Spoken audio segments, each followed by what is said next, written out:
بسم الله الرحمن الرحيم. الحمد لله رب العالمين، وأشهد أن لا إله إلا الله وحده لا شريك له، وأشهد أن محمدا عبده ورسوله صلى الله وسلم عليه وعلى آله وأصحابه أجمعين.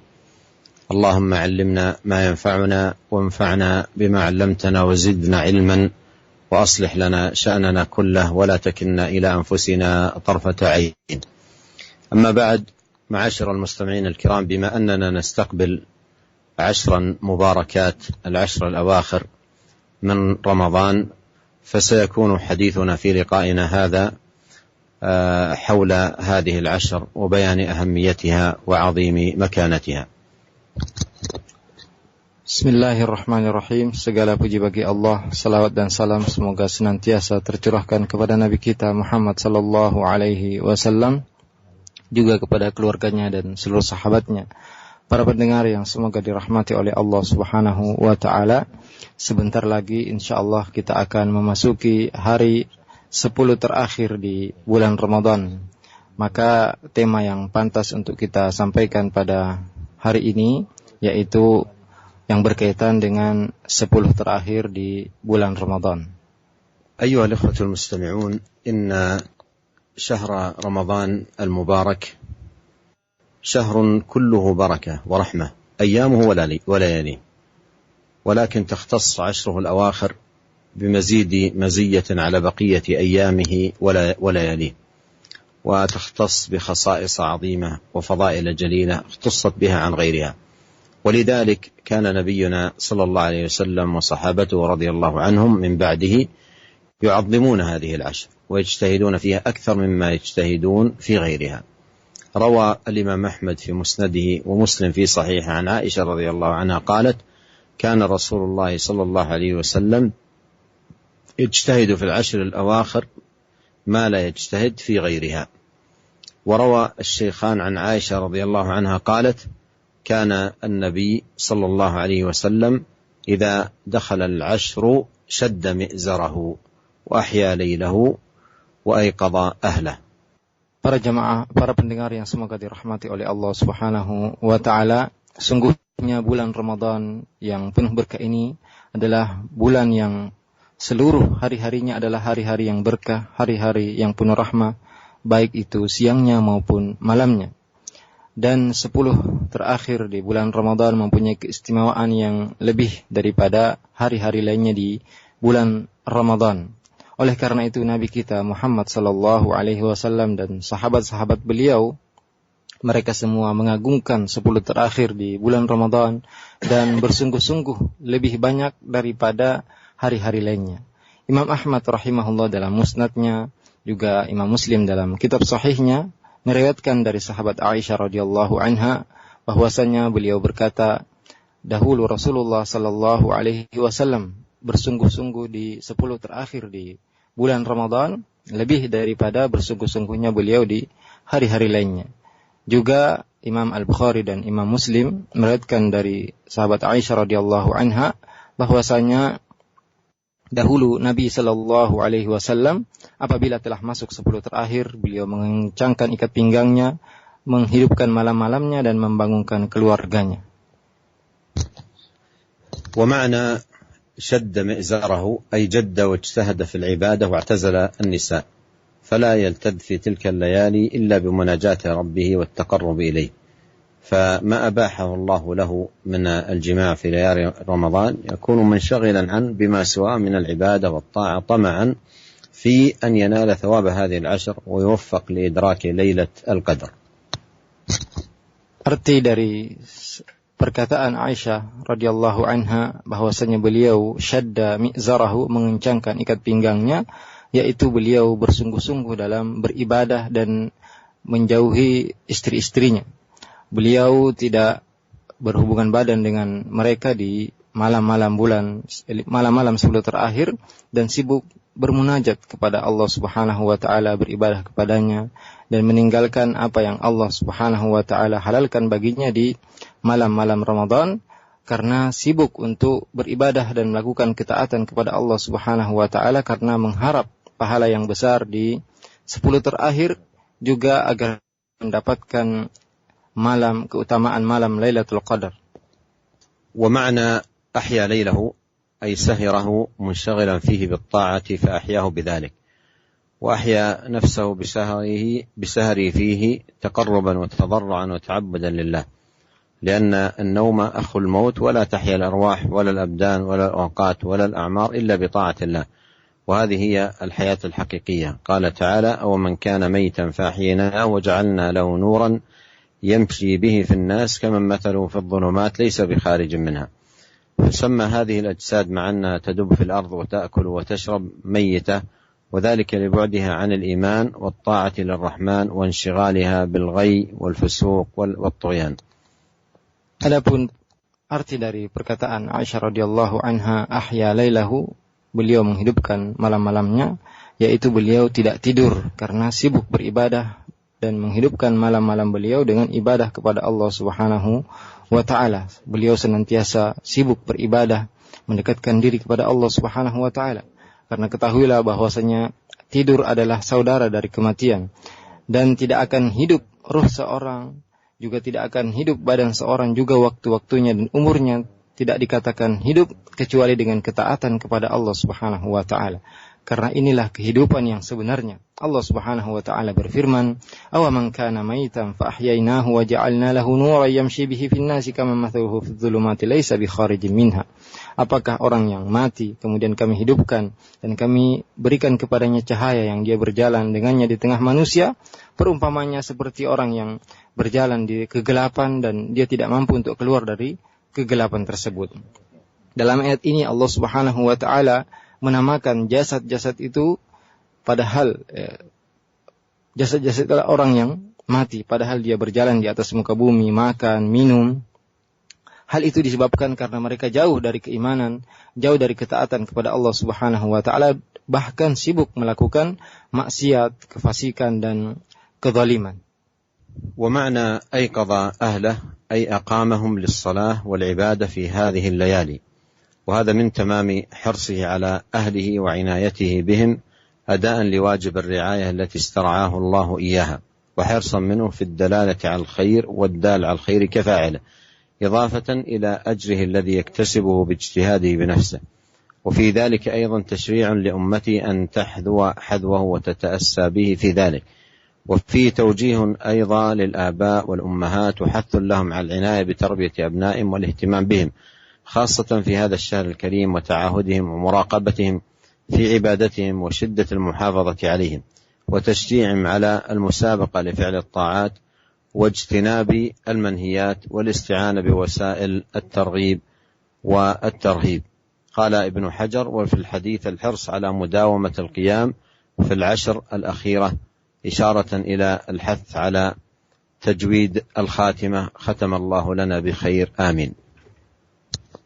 Para pendengar yang semoga dirahmati oleh Allah Subhanahu wa taala, arti dari perkataan Aisyah radhiyallahu anha, aiqadha ahlahu, beliau membangunkan keluarga-keluarganya, yaitu Rasulullah sallallahu alaihi wasallam membangunkan keluarganya untuk salat dan beribadah kepada Allah di malam-malam 10 terakhir ini.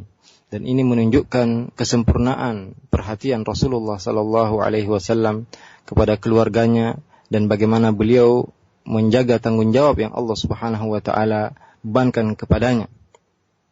Juga ini menunjukkan semangat beliau menunjukkan kepada kebaikan, dan seorang yang menunjukkan kepada kebaikan maka mendapatkan pahala seperti orang yang melakukannya.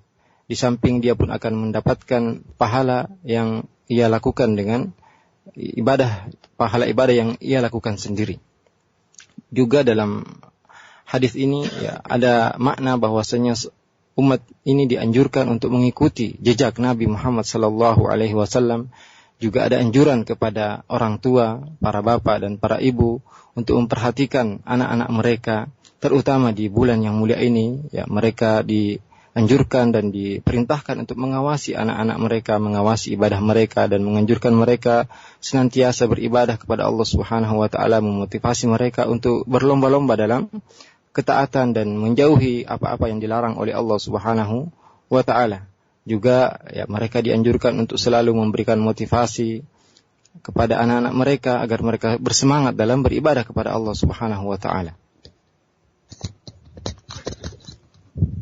ومما تميزت به هذه العشر أن النبي صلى الله عليه وسلم كان يعتكف فيها واعتكف أصحابه من بعده، والاعتكاف لزوم المسجد للتفرغ لطاعة الله، وهو من السنن الثابتة بالكتاب والسنة. قال الله تعالى: ولا تباشرهن وأنتم عاكفون في المساجد. وفي الصحيحين عن عائشة رضي الله عنها قالت: كان النبي صلى الله عليه وسلم يعتكف العشر الأواخر من رمضان حتى توفاه الله عز وجل، ثم اعتكف أزواجه من بعده. Juga di antara keistimewaan 10 terakhir ini, yaitu bahwasanya Nabi Shallallahu Alaihi Wasallam senantiasa iktikaf di malam-malam atau di hari-hari 10 terakhir. Juga para sahabat beliau senantiasa beriktikaf setelah beliau meninggal. Dan makna dari iktikaf yaitu tinggal di masjid untuk konsentrasi beribadah kepada Allah Subhanahu Wa Taala. Dan iktikaf ini adalah sunnah yang tertera dalam kitab dan sunnah Rasulullah sallallahu alaihi wasallam. Allah Subhanahu wa taala berfirman, "Wala tubashiruhunna wa antum aakifuna fil masajid." Dan janganlah kalian bercumbu dengan istri-istri kalian sedangkan kalian beriktikaf di masjid-masjid. Juga dalam hadis yang sahih diriwayatkan oleh Imam Bukhari dan Muslim dari Aisyah radhiyallahu anha bahwasanya beliau berkata, dahulu Nabi sallallahu alaihi wasallam beriktikaf di 10 terakhir di bulan Ramadan sampai Allah mewafatkannya. Kemudian istri-istrinya pun senantiasa i'tikaf sepeninggal beliau.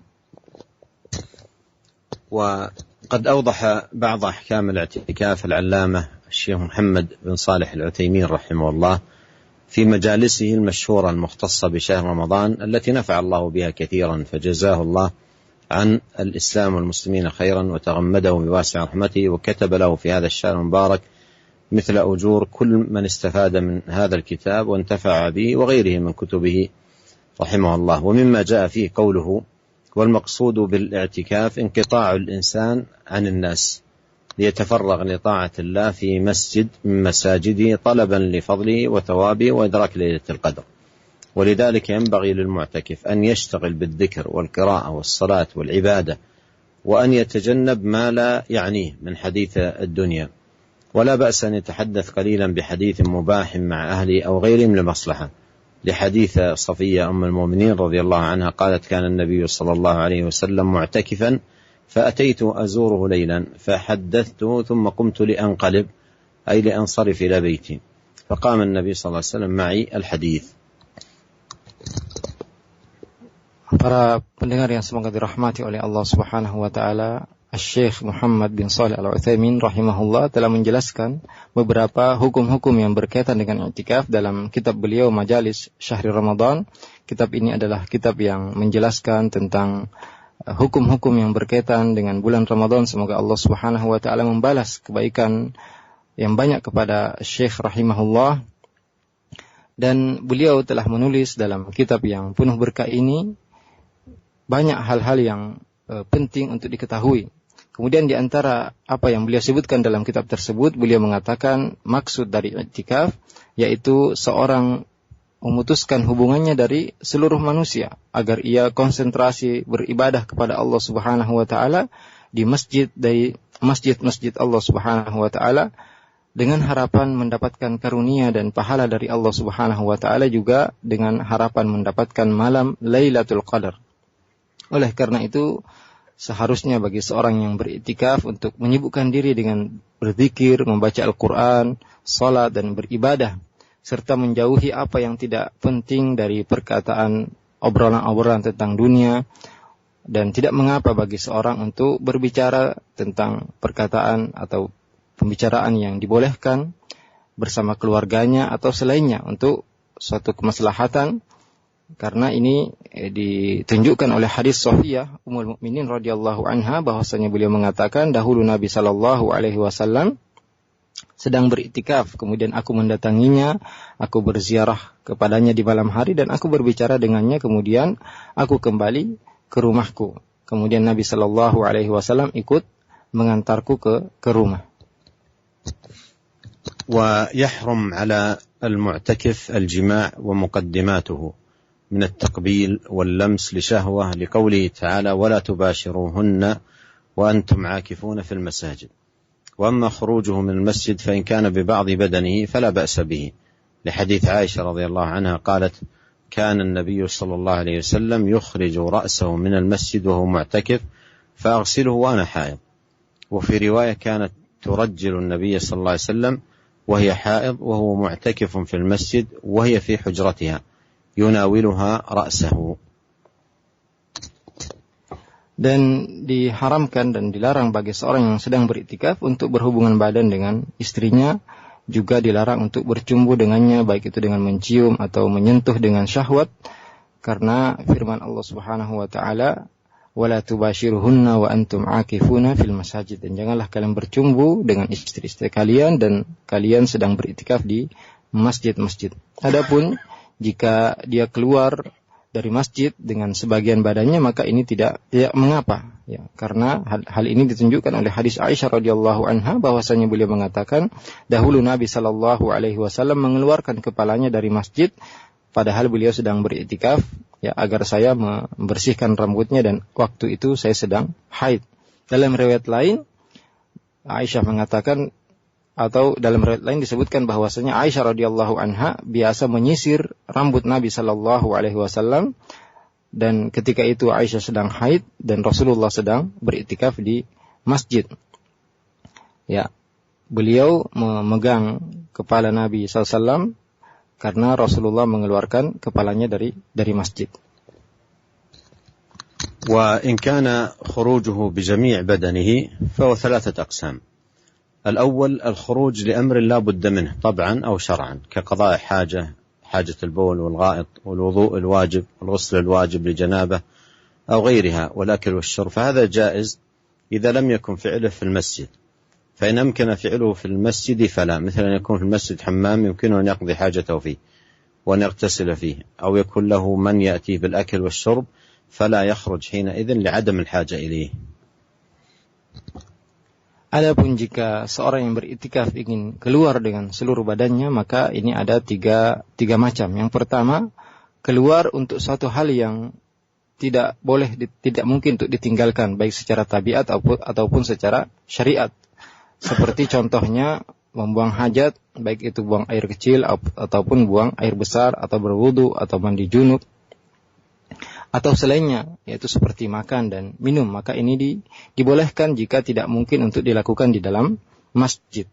Namun apabila ada kemungkinan untuk dilakukan di dalam masjid, seperti apabila di dalam masjid tersebut ada kamar mandi atau tempat buang air, maka dia wajib untuk melakukan hal tersebut di dalam masjid. Juga apabila ada seorang yang membawakan untuknya makanan dan minuman, maka tidak perlu baginya atau tidak boleh baginya untuk keluar dari masjid karena tidak ada kebutuhan untuk hal tersebut. الأمر الثاني الخروج أو القسم الثاني الخروج لأمر طاعة لا تجب عليه كعيادة مريض وشهود جنازة ونحو ذلك، فلا يفعله إلا أن يشترط ذلك في ابتداء اعتكافه، مثل أن يكون عنده مريض يجب أن يعوده أو يخشى من موته فيشترط في ابتداء اعتكافه خروجه لذلك فلا بأس به. Yang kedua, seorang keluar untuk perkara yang berkaitan dengan ketaatan kepada Allah Subhanahu wa taala, akan tapi perkara tersebut tidak wajib baginya, seperti menziarahi orang yang sedang sakit atau menghadiri jenazah atau hal-hal yang seperti hal tersebut. Maka ini tidak boleh dia lakukan kecuali jika dia telah mensyaratkan hal tersebut di awal iktikafnya, ya. Seperti apabila dia mempunyai keluarga yang sedang sakit yang harus dia sering untuk mengunjunginya, atau takut apabila dia meninggal, maka dia mensyaratkan di awal iktikaf untuk keluar dari iktikafnya menziarahi orang sakit tersebut, maka ini tidak mengapa. الثالث الخروج لأمر ينافي الاعتكاف كالخروج للبيع والشراء وجماع أهله ومباشرتهم ونحو ذلك، فلا يفعله لا بشرط ولا بغير شرط لأنه يناقض الاعتكاف وينافي المقصود منه. انتهى كلامه رحمه الله. Kemudian yang ketiga, yaitu keluar untuk perkara yang bertentangan dengan tujuan dari iktikaf itu sendiri, yaitu keluar untuk berjual beli atau berhubungan badan dengan istrinya atau bercumbu dengannya atau yang seperti hal tersebut, maka ini tidak boleh dia lakukan, baik dia memberikan syarat di awal i'tikaf atau tidak memberikan syarat. Karena semua hal ini bertentangan dengan tujuan i'tikaf dan bertentangan dengan maksud dari i'tikaf itu sendiri. Ya, selesai di sini perkataan Syekh Utsaimin rahimahullah.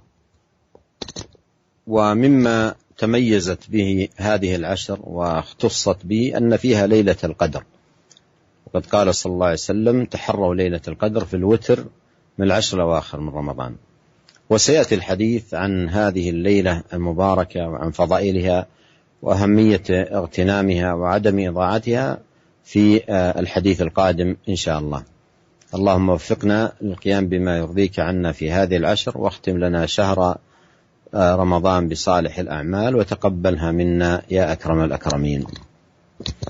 Dan para pendengar yang semoga dirahmati oleh Allah Subhanahu wa taala, di antara keistimewaan 10 terakhir ini, yaitu dalam 10 terakhir ini ada malam Lailatul Qadar. Rasulullah sallallahu alaihi wasallam bersabda, "Taharrau Lailatul Qadar." Carilah malam Lailatul Qadar di malam-malam ganjil di 10 terakhir di bulan Ramadan.